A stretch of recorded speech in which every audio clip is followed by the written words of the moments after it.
We were just talking about cybersecurity moments ago, and General Keith Alexander is the man that leads the U.S. Cyber Command and the National Security Agency. And just yesterday, he told the U.S. Armed Services Committee that by 2015, 40 online support teams will be ready for action. 13 of those units will be designed or designated rather to attack other countries.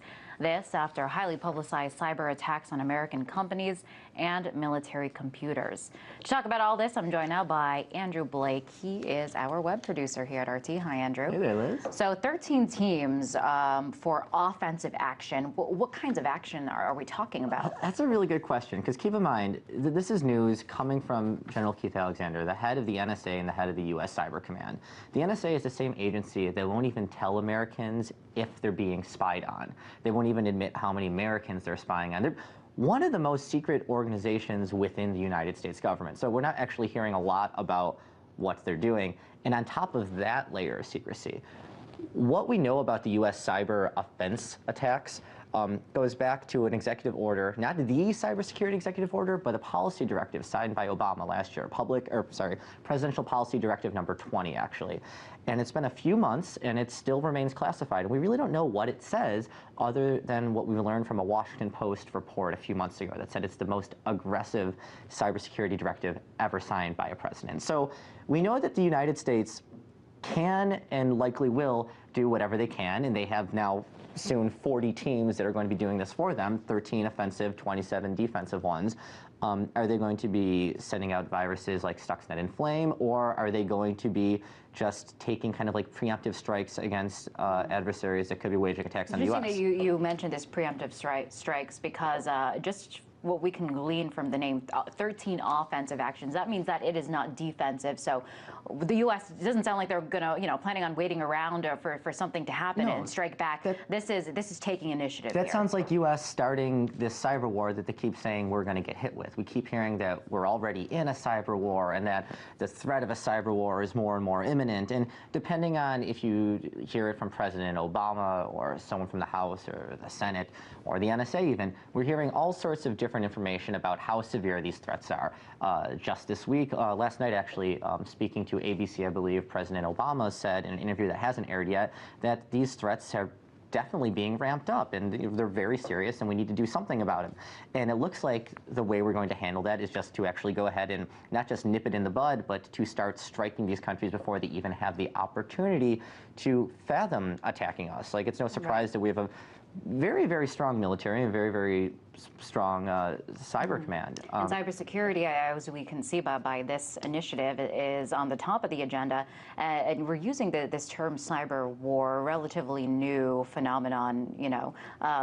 What would that look like? What would cyber battles look like? What would it look like to be in a cyber war? I mean, we've already seen some examples with Flame and Stuxnet, where the U.S. has allegedly sent viruses and malware to Iran.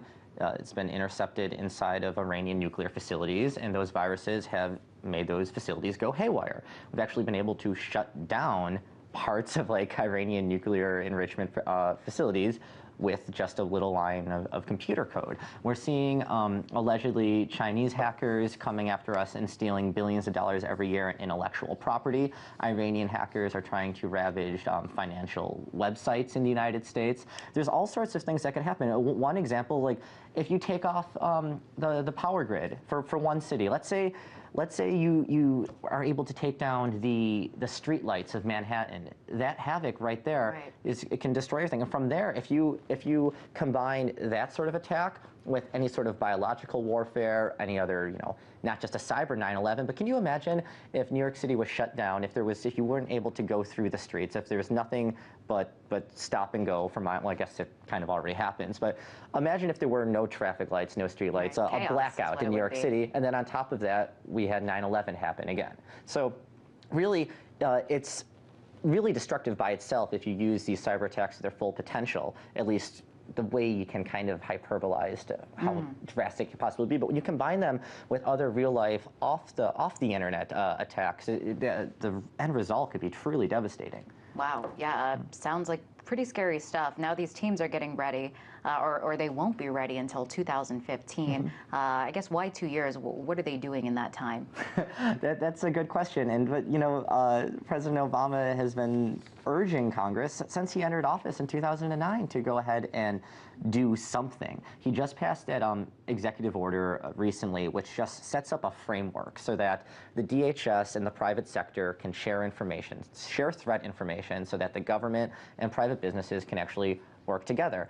Now, that's just an executive order. It doesn't really do too much other than encourage these places. CISPA, the Cyber Intelligence Sharing and Protection Act, that's been reintroduced in Congress. If that comes to fruition, these links are actually going to be solidified, and the government is going to be directly sharing information with private businesses and vice versa. Now, no, we're running short on time, but one really important thing that we should mention, before CISPA is even on the books or anything like that happens, companies are already sharing this sort of information. Telecoms like AT&T has signed up, so has Raytheon and Lockheed Martin. So big defense contractors and big telecoms have already said, we're going to share threat information with the government. So there's all sorts of privacy concerns over what kind of information is going through the web and who's going to receive it. All right, wow.